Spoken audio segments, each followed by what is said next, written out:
След нощта прекарана с Мила, Умберто е в отлична форма. Време е за подводен риболов.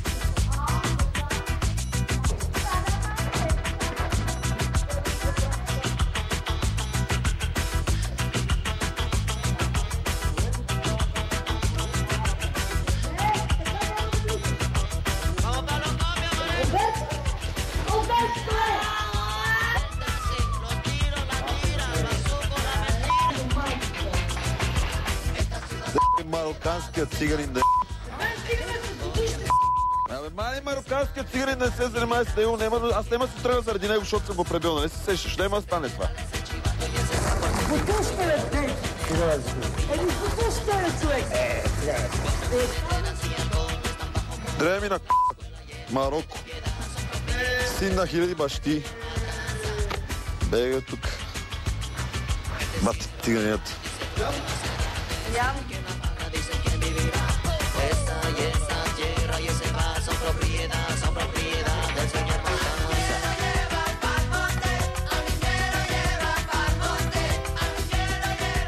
Лефер нещастие. Ебати тъпата риба, братче. Ако утре не изчисти джакузито цялото с гъбичка по стените и насекъде, Потуште, човече, бе! ще му направим джакузи самолета до вечера с един маркуч. Да могат така хубаво гъбичките да тръгнат. Преди да е свършило слънцето на сезона на слънцето. Тъпо марокканско циганско. Защо става се зубен? Защото много се озубява вече, виж, що се трупа, бе, брато. А знаеш колко беше мръсно джакузито вече, бе, човек, така? Абе, това още не ме бе. Аз що не взема да се потуши да влезе, разбираш ли? Малко по-такова интересно на нещата. Мога да гледам интересно на Умберто, направо. Тия глупости, това е Абе, ви тъпо, не е сте пълни интересно. консерванти. Уловът на Умберто е добър. Голямата му риба впечатлява жените.